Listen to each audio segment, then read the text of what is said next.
Imagine it. Cold night. The air smells like rain and exhaust. You're walking to your car, keys in hand. Out of the shadows, a shape moves fast. It's not a friendly face. There are no mats. There are no referees. There is no time to think. Now, I want you to ask yourself with brutal honesty, are you really trying to pull guard on concrete while some dude with steel-toed boots is aiming a kick at your teeth? That's the fantasy some people are living in. They see a slick submission on a YouTube highlight reel and think it translates perfectly to the jagged, unforgiving reality of the street. It's a beautiful idea, but it's one that can get you seriously, permanently messed up. We're talking about the difference between a controlled roll in a clean gym and a desperate scramble for your life on broken glass and asphalt. The modern urban world is a labyrinth of tight spaces and sudden threats. It's dimly lit parking garages where sound echoes in a weird way. It's narrow apartment building stairwells where you can't see what's around the next corner. It's a crowded bus late at night where the tension is so thick you can feel it on your skin. Most real-world violence isn't a duel at high noon. It's sudden, chaotic, confusing. It's an explosion of noise, adrenaline, pure, primal fear. If your world erupts into violence in the next 10 seconds, what tools are actually in your toolbox? Are you prepared for the problem you're actually going to face? The core question isn't which art is better. That's a dumb argument for internet forums. The real question is, what is your training preparing you for? Is it preparing you to win a medal, or is it preparing you to get home to your family? A BJJ black belt is a monster on the mats, a certified shark. But the street isn't the ocean, it's a meat grinder. It has different rules, or more accurately, no rules at all. Brazilian Jiu-Jitsu is an incredible system. It's the art of human chess. It teaches you that a smaller, weaker person can absolutely dominate a larger, stronger opponent through the masterful application of leverage. Joint locks, chokeholds. On the mats, it's a thing of beauty. You see a 140-pound person methodically dismantle a 220-pound gorilla using technique to neutralize raw explosive power. The entire philosophy is built around taking the fight to the ground. Strength advantages are minimized. Technical skill reigns supreme. That's the profound promise of BJJ, and it's a promise that it delivers on in the right context. This promise absolutely has applications in a real fight. If you're dealing with a single unarmed attacker who gets a hold of you, BJJ can be a lifesaver. Someone grabs you in a bear hug. You can use your hips, create space, and work to a position of control. If the fight goes to the ground and the surface is relatively safe, your BJJ training can allow you to control the person, neutralize them without causing excessive damage, and hold them until help arrives. It's an amazing tool for de-escalating a one-on-one physical altercation that has gone past the point of no return. It gives you options beyond just swinging wild punches. But here's the hard truth nobody likes to talk about. BJJ has fundamental limitations born from its sporting origins. It is an art that often relies on time and a controlled environment to work its magic. A padded mat is designed to absorb the force of a takedown. Concrete is designed to crack your skull open. In a real street altercation, there is no tapping out. There's no referee to step in and stop the fight when you're in a bad spot. While you're working to secure a perfect triangle choke, your opponent's friend can run up and stomp your face into the pavement. That's a variable the dojo doesn't prepare you for. Furthermore, the very focus of BJJ can become a liability. The art trains you to tunnel vision on achieving control, on methodically passing the guard, securing a position, and hunting for the submission. This intense focus, so valuable in a one-on-one match, can lead to a critical lack of situational awareness on the street. You might get so wrapped up in fighting the person in front of you that you fail to see the second attacker approaching from your flank, or you don't notice them pulling a knife from their waistband. This isn't a failure of the art itself, but a dangerous gap between the world of sport and the world of survival.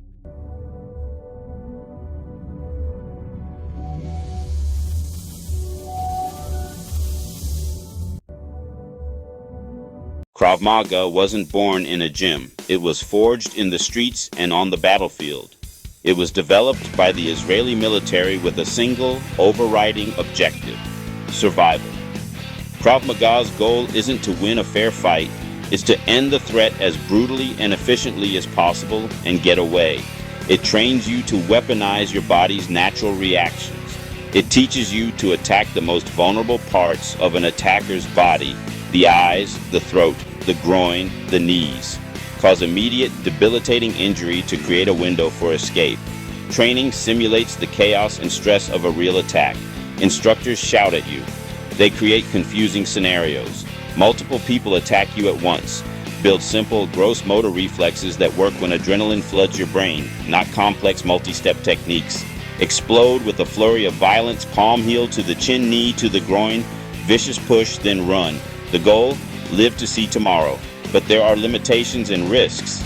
Weapon disarms are incredibly high risk, screw up a knife defense, and consequences are catastrophic. A fine line between effective defense and getting stabbed. You can also get into serious legal trouble for disproportionate force. Breaking an orbital bone may be necessary to survive, but you'll have to convince a jury later. Less a long-term art, more an emergency response system. When time is a luxury you don't have, and the threat is immediate and potentially lethal, Krav Maga's brutal calculus makes sense. It prioritizes getting you out of the danger zone. Use your environment: a chair, a bottle, your keys. Reinforce, disengage, and escape. The only fight you're guaranteed to win is the one you're not in. When seconds count, Krav Maga makes you a very hard target.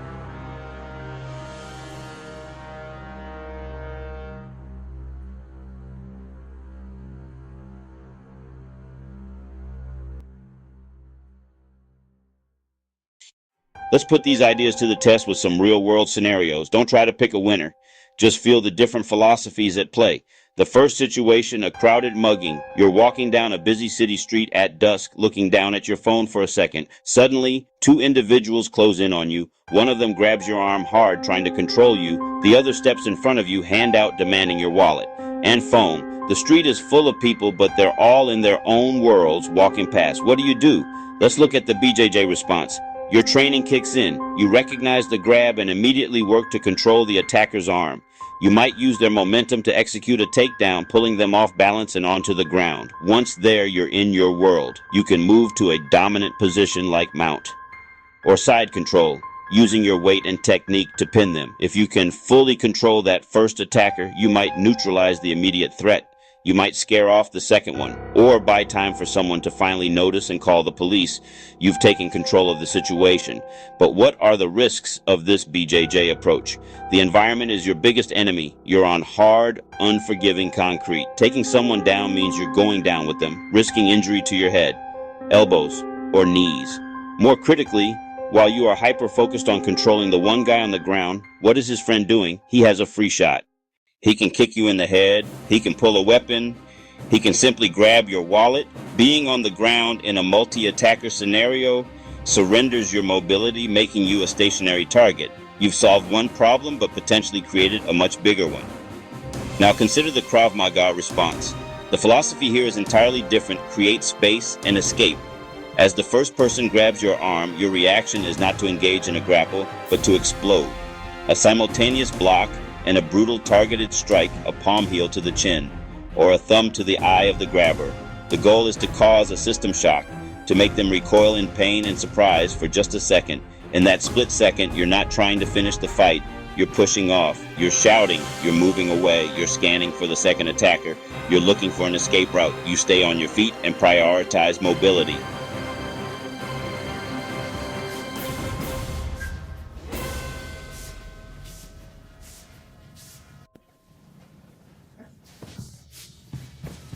Section 5, Scenario 2, Chaos in the Bar. Let's move to another classic urban problem, a bar fight. The atmosphere is already tense. Lighting is terrible, music is loud, the floor is sticky with spilled beer, someone bumps into you, a drink spills, a guy is in your face screaming and pushing, his friends are watching, people are drunk, people are angry, people are unpredictable. The situation is escalating fast. A single punch could ignite a brawl. This isn't a clean duel, it's a chaotic mess. A BJJ practitioner might try to de-escalate.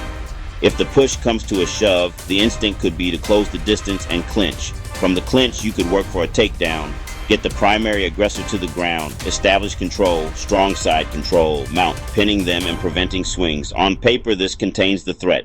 You've neutralized the person who started it without throwing a punch. It's a controlled, measured response. The risks here, however, are immense. A bar is one of the worst places for a ground fight. The floor could be covered in broken glass. That glass can shred your back, it can shred your arms, it can shred your legs.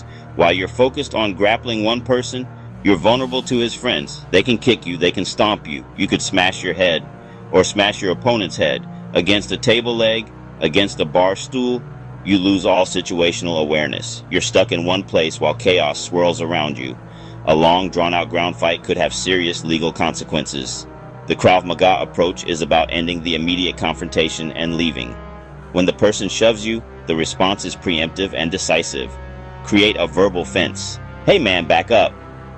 Bring your hands up in a passive stance. If they cross that line, deliver a sudden, explosive attack to a vulnerable target to stun them. Follow with a powerful push to create distance. You're not trying to fight, you're disabling their immediate ability to attack. Turn and move through the crowd to the nearest exit. Stay standing.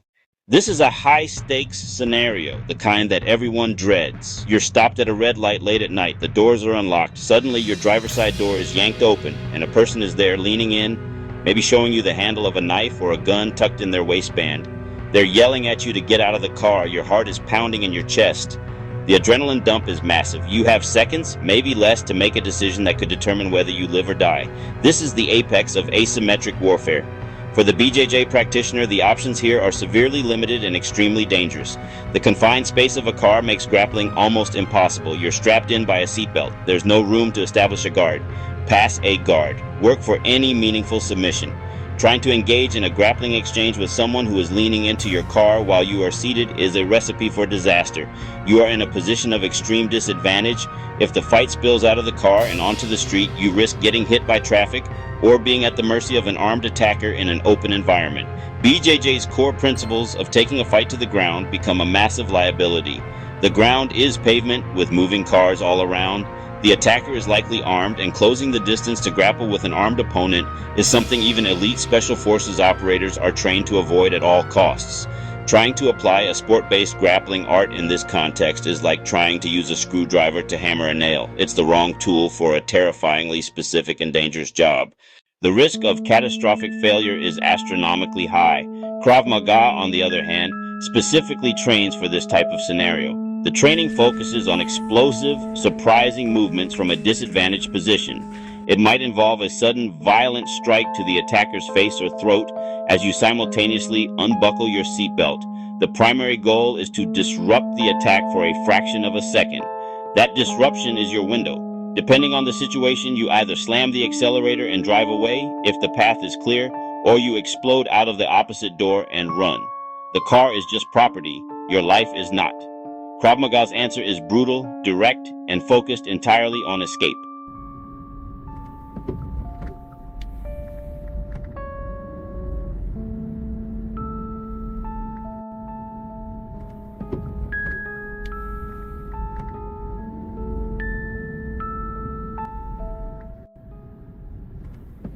Winning the physical fight is only half the battle, and in some ways, it's the easy part. What nobody tells you about in the dojo is the brutal aftermath. After the adrenaline fades, a whole new set of problems begins. The first is the legal reality.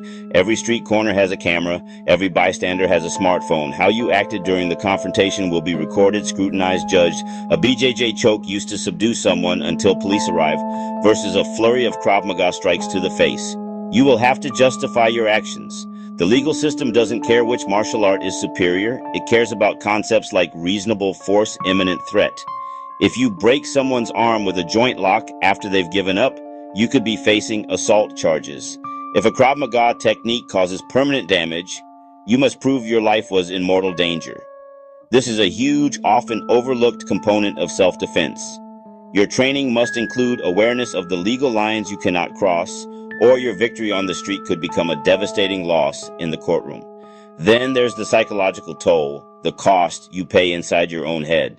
Surviving a violent encounter isn't like a movie. You don't just walk away into the sunset. Many people experience severe post-traumatic stress. Your hands might shake for days. You might have memory gaps from the adrenaline dump. You might have nightmares or debilitating anxiety. Your confidence might be shattered, not boosted. Training that incorporates stress inoculation, forcing you to perform under pressure, can help you manage the psychological fallout because it familiarizes your nervous system with that chaotic state. Ask the hard question: does your training prepare you for what comes after the fight? Do you know what to say? And more importantly, what not to say when the police show up? Are you prepared for the possibility of being sued by your attacker? Are you ready for the mental and emotional recovery process? These are not side issues, they are central to survival. A true self-defense system should give you tools to survive the event, the legal system, and the war that will rage in your own mind afterward. This whole discussion isn't about crowning one art as the ultimate victor in a war against the other. That's a pointless and childish debate. This is about making an informed choice about the specific problem you are trying to solve. Every martial art is a tool. Pick the right tool for the job you anticipate.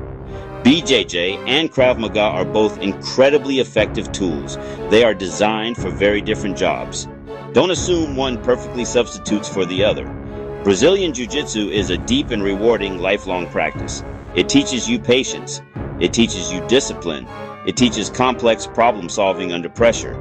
It builds functional fitness. It builds body awareness. It builds genuine confidence. For one-on-one, unarmed confrontations you can control, it's second to none. It's also a sport and a community. If you want sophisticated grappling with self-defense applications, BJJ is powerful and fulfilling. Krav Maga is fast. Krav Maga is brutal. Krav Maga is direct. It's not a beautiful art. It's a blunt instrument. It trains reflexes for chaotic, sudden violence. It prepares you for multiple attackers. It trains you to handle weapons. It teaches using your environment to your advantage.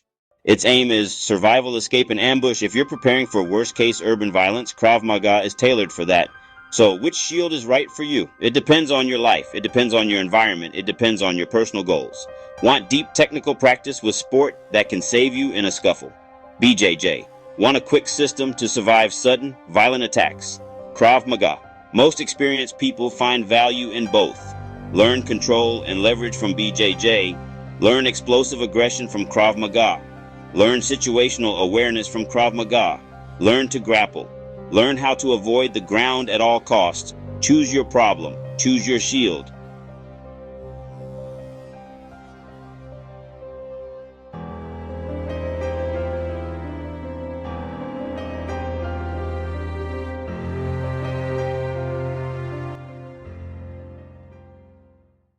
In the end, all the online debates, all the YouTube comments, all the arguing about which style is king are completely worthless. It's just noise. The only thing that matters is what you can actually do when the moment of truth arrives. Awareness will always beat technique. A person who sees the threat coming and avoids it has won the fight before it ever began. Mindset will always beat style. A person with the will to survive using simple, dirty moves will beat a skilled practitioner who freezes. And consistency will always beat talent. The skills you don't practice will evaporate under fear. Stop arguing and start acting. Go out and test reality for yourself. Find a reputable BJJ gym. Find a reputable Krav Maga school. Take a trial class at both. Feel how your body moves. See how your mind reacts when someone puts pressure on you. Learn the simple, high percentage targets that can end a fight.